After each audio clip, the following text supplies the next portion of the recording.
getting weird fast. So you've seen a couple regional bank collapses. Yeah. And we've been told that's not a big deal, that these are isolated and each one collapsed for unique reasons. It's not systemic in any sense. What's your sense of the stability of the American banking system? Well, it's actually at this point a global banking system problem. So, we have a situation here where it's not that the canary in the coal mine has died, but the miners are starting to die too. Wow, what a week. Holy smokes. Soon you'll be able to tell your kids about how the United States dollar was once the strongest currency in the world, and you were there to watch it all fall into ruin in the spring of 2023. Are warning the collapse of another American bank could lead to a credit crunch and an economic slowdown. As banks collapsed all around you, and how you had to pull your money out of your local banks and put it into gold and silver and real estate just to protect your family. How the president of Ukraine just met yesterday with BlackRock, yes, the largest asset manager in the world, as this war has helped them add $9 trillion to their balance sheets. Yeah, BlackRock now owns over 30% of Ukraine. You don't think this was all planned? What a clown world we are living in. This weekend, gold hit a brand new record high as people freak out about government currencies, which are, of course, tanking. And this week, we entered the most dangerous period yet, with economists saying this could be worse than the Great Depression or the financial crisis of 2008. Inflation is going to get worse, and so is the current financial crisis. And nobody wants to admit we're in a financial crisis. It is worse than the one we had in 2008. It's just getting started. Friday was a bloodbath for the U.S. dollar, and we're going to get into all of the latest important news that you need to know about just in a minute here. But first, you'll also be able to tell your kids that you were there when they took away the paper dollar and coins in favor of a U.S. digital currency. And you'd be correct, because 50 days from now, the United States dollar changes forever. That's right, in July. And just 3 weeks ago, the U.S. Federal Reserve started the process, the rollout of this new central bank digital U.S. dollar. Silicon Valley Bank collapsing overnight is one hell of a big canary. The full rollout happens in July. So guess what? On July 4th, on Independence Day, we can celebrate losing our freedom. This is not hyperbole. Your freedom to use cash the way you want to is going to change forever, just like what Europe did a few weeks ago, making it illegal to spend cash over $1,000 or 1,000 euros. You can't use 1,000 euros to pay cash. Maybe you want to get some trees removed in your yard and you want to pay the gardener to do that. You can't pay him in cash anymore. Can you imagine? Think that's fake news? Here's the head of the European Central Bank, Christine Lagarde, explaining it. No, the problem is they don't want to be controlled. They don't want to... Yeah, but you know what? Now we have in Europe this threshold. Above 1,000 euros, you cannot pay cash. If you do, you are on the gray market. You take your risk. You get caught, you are fined, or you go in jail. So no biggie. You can't spend your own money without the government tracking you, and you can go to jail for it. In the United States, it's called the Fed Now program, and it'll replace paper currency, which this week became even more worthless. It'll move the United States to a cashless society, a total surveillance state where every transaction will be tracked.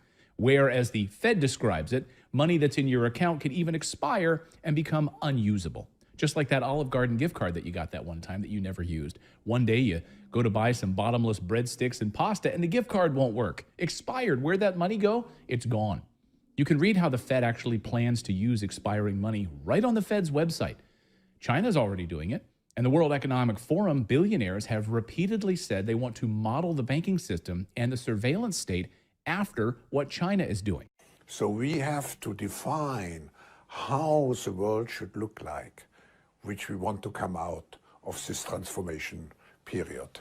Yeah, it's more like a turkey. I mean, it's not like some small fry thing. I think that there is a serious danger with the global banking system.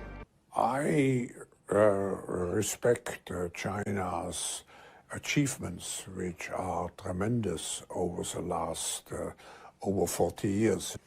I think it's a role model for many countries. There's a level of admiration I actually have for China, because their basic dictatorship is allowing them to actually turn their economy around on a dime. So yeah, they love what China's doing. Many U.S. government museums, national parks, historical sites are no longer accepting paper dollars. Want to go to any number of government museums? Sorry, no cash allowed. Mount Rainier National Park? Sorry, no cash allowed. We only accept digital.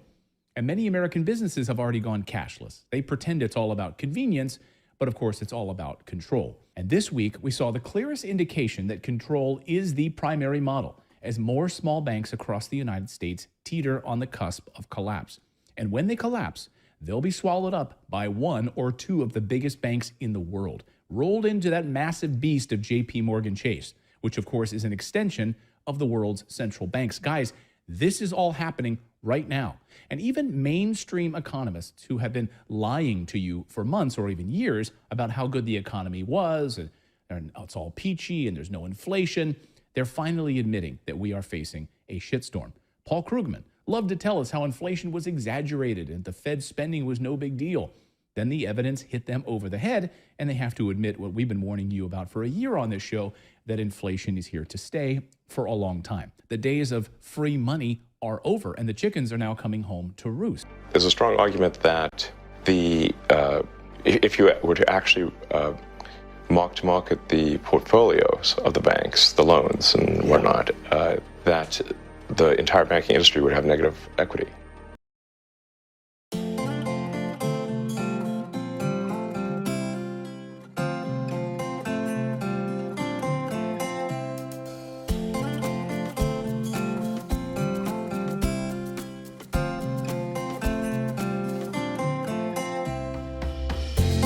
Welcome, family, to another edition of Stranger Thinking Media. This is Yeshayahu, where we bring you the gospel of Yahusha HaMashiach, Jesus the Christ, to address the problems of a modern world. Today's topic: the United States is now issuing CBDCs, central bank digital currencies. Operation Mayhem, Part 1. Topic 1, bank failures. Topic 2, implementing the mark.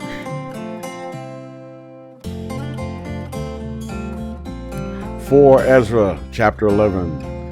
Then I heard a voice saying to me, "Look in front of you and consider what you see." When I looked, I saw what seemed to be a lion roused from the forest, roaring, and I heard how it uttered a human voice to the eagle and spoke, saying, "Listen, and I will speak to you. The Most High says to you, are you not the one that remains of the four beasts that I had made to reign in my world, so that the end of my times might come through them? You, the fourth that has come, have conquered all the beasts that have gone before, and you have held sway over the world with great terror, and over all the earth with grievous oppression."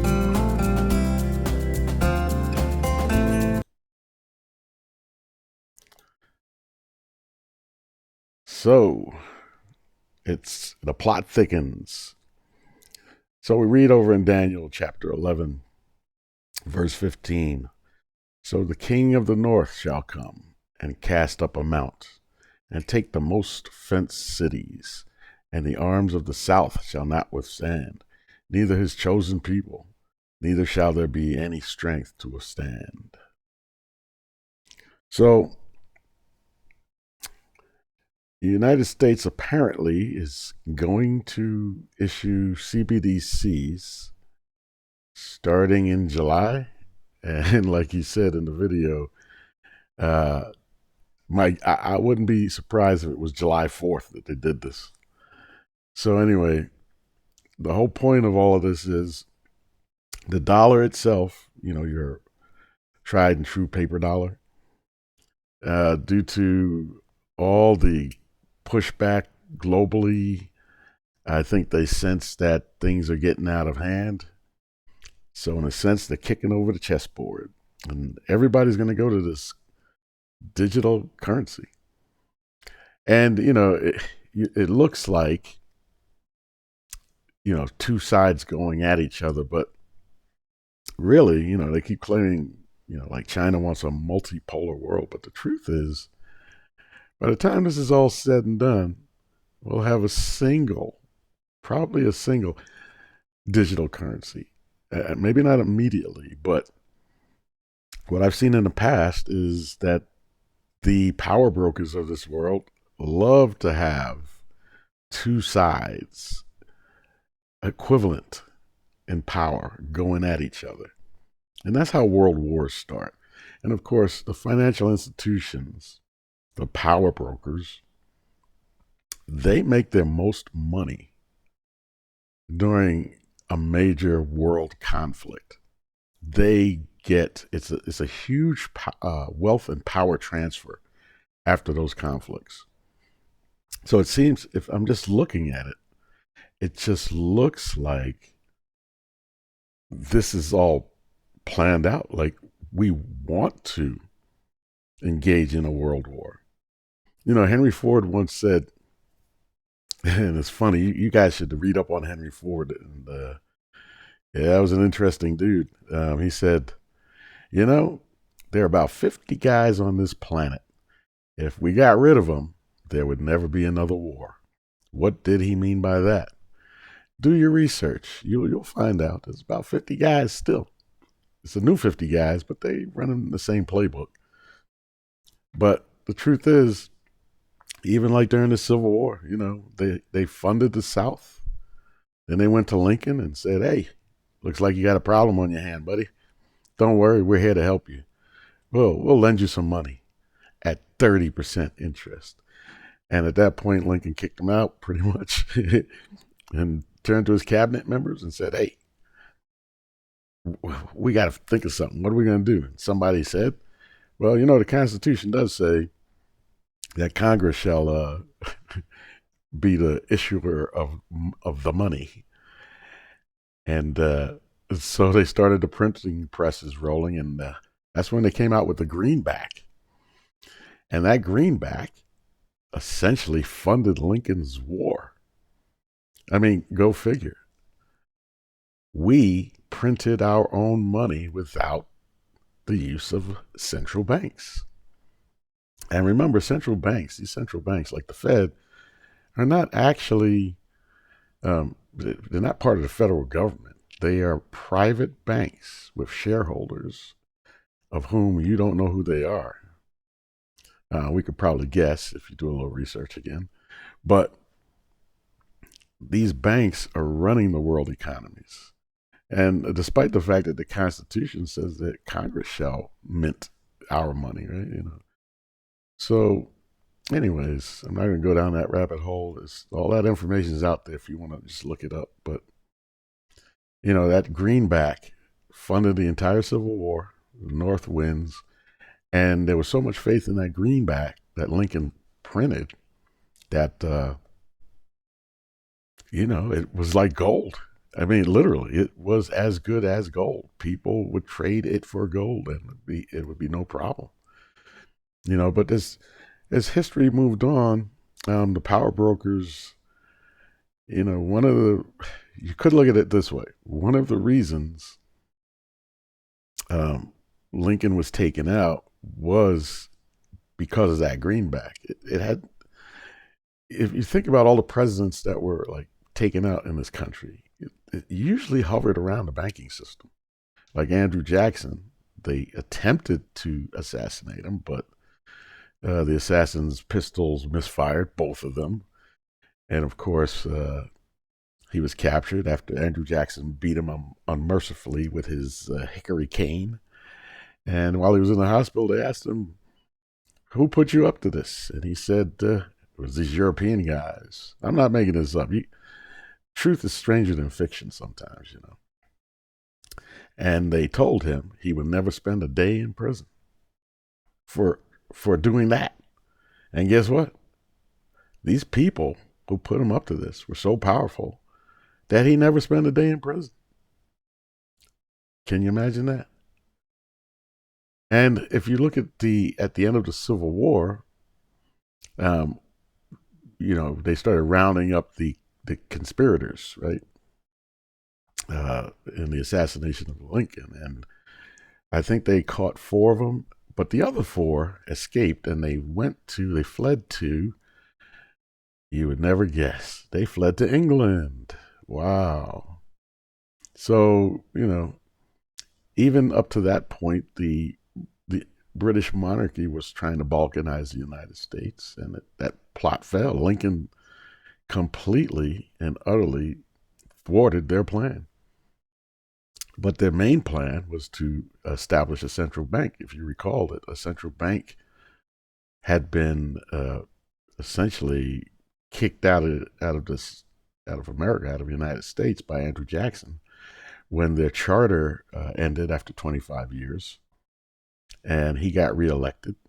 And of course, he got reelected because he was the first of the presidents to actually actively campaign. Normally, they just, gave speeches from Washington, D.C., or at that time it was just called Washington. But Andrew Jackson was so obsessed with stopping these bankers that he actually traveled up and down the coast campaigning. First time that ever been done. And because he had that one-on-one experience with the people, in each state, that they believed him and they reelected him, despite not having the money that his opponent had, because his opponent was being funded and propped up by the financial institutions of Europe at the time, of course. See, there's no new thing under the sun. This has been going on for a while. So anyway, Andrew Jackson won. The charter to reinstate the charter for the central bank at that time. That's why Andrew Jackson had to get reelected, because the charter would come up for renewal during the first year of that next president. So if he didn't win, if the other guy won, then they would have reestablished the central bank, probably for good this time. But he got reelected, and the first thing he did was veto that thing and did not sign off on the renewal of the charter. And so the central bankers were kicked out. You know the names, the usual suspects, Rothschilds, you know how that goes. But they were kicked out of the United States, and these are some very powerful people, very powerful. And so shortly after that, an assassination attempt was made on Andrew Jackson's life, which he survived. Lincoln piggybacked on that. Not only did he, continue, all the presidents up to Lincoln continued without a central bank, but he actually had the audacity to print greenbacks, a national currency. And like I said, after the Civil War, the greenback was gold. And so that just made the financial powers that be livid. They had to stop that at all costs. And if you follow the history, and that's some good history, you really, really should get into it. They started basically calling in all the greenbacks. Greenbacks, were starting, basically, they kind of tried to make it illegal. Like, you have to turn in all your greenbacks so they could burn them. And then they said only gold would be considered money, although the Constitution says both gold and silver are considered money. But anyway, that being said, an interesting side note to all of this is the book, The Wizard of Oz, was written at a certain point in time where this was kind of going on. And the people of America were saying, hey, silver is also money. Now, the United States does not produce a lot of gold, but it sure produces a lot of silver, right? Why don't we just use silver as money? And of course, the two candidates, one backed by the financial system, the power brokers, did not want that. They wanted to reestablish their central bank in the United States. But the people who had their greenbacks taken away, they said, well, let's just go to silver, because the United States has plenty of silver. And they stirred up a candidate, and I believe his name was William Jennings Bryant. But he did not want to run because he had seen what had happened to people who run against these financial institutions. Andrew Jackson, attempted assassination. Lincoln, assassinated. But McKinley assassinated, Garfield assassinated. All these people turned on the bankers, and they all met a very ugly end. Andrew Jackson being the only one that escaped it. But there's a commonality there. And anyway, so William Jennings Bryan was asked to run for president, and he refused. And so in the book, The Wizard of Oz, they have the whole book was based on this time period. It was based on the Cowardly Lion was William Jennings Bryan, who didn't want to run. The Tin Man was industry. Of course, the Straw Man, the Scarecrow, he was the farm industry. And of course, Dorothy is everyday Joe Blow American. But in the book, her slippers, her shoes, they weren't ruby like in the movie. They were silver. So in the book, she was wearing silver shoes. And the silver shoes was people trying to tell the government, we want to use silver as money. And of course, they took their petitions to Washington, D.C. Of course, they followed the Yellow Brick Road to that great Emerald City, you know what I'm saying, the Money City, and to state their case. But anyway, I just thought that was an interesting side note, that the Wizard of Oz really had some political overtones, more than just overtones. Revelation 16. And the sixth angel poured out his vial upon the great river Euphrates, and the water thereof was dried up, that the way of the kings of the east might be prepared. And I saw 3 unclean spirits like frogs come out of the mouth of the dragon, and out of the mouth of the beast, and out of the mouth of the false prophet. For they are the spirits of devils working miracles, which go forth unto the kings of the earth and of the whole world, to gather them to battle of that great day of God Almighty. Behold, I come as a thief. Blessed is he that watcheth and keepeth his garments, lest he walk naked, and they see his shame. And he gathered them together into a place called in the Hebrew tongue Armageddon. We all have heard that one before. But yeah, it looks like this seems really sudden. I knew it was coming. I think we all knew it was coming. But the CBDC thing, the digital currency, it's really here. It's imminent. And just remember, it's a control mechanism. They will be able to track your every expenditure. Any money that you don't use up, it's like, that gift card you forgot about. That money over a certain period of time, it sits there, they can lay claim to it. So I kind of get how they're going to do this. So they're going to keep you spending. You will have to spend. It's use it or lose it kind of thing. And they can keep the economy pumped up. Even if you don't need something, you will probably have to buy something just so you don't give that money back to the banking system. Revelation 13. And he had power to give life unto the image of the beast, that the image of the beast should both speak and cause that as many as would not worship the beast or worship the image of the beast should be killed. And he causes all, both small and great, rich and poor, free and bond, to receive a mark in their right hand or in their foreheads, and that no man might buy or sell, save he had that mark, or the name of the beast, or the number of his name. Here is wisdom.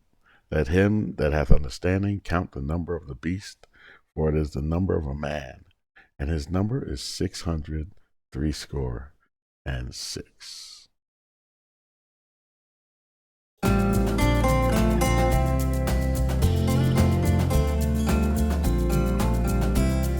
Well, family, thanks for listening. Thanks for tuning in.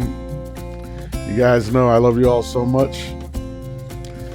If you did enjoy this video, hit the thumbs up button, subscribe and turn on the notification bell. and share this with your friends and family. I'm sure they would find it interesting as well. I'm very excited to continue this journey with you. I thank you all for bringing certain stories to my attention and for continually keeping me updated with certain events around the world. I very much appreciate you all, and shout out to the channel members. May everybody have a beautiful and blessed day who's in the body of Messiah, Yahushua HaMashiach, Jesus the Christ of Nazareth, and I'll see you on the next video. Shalom.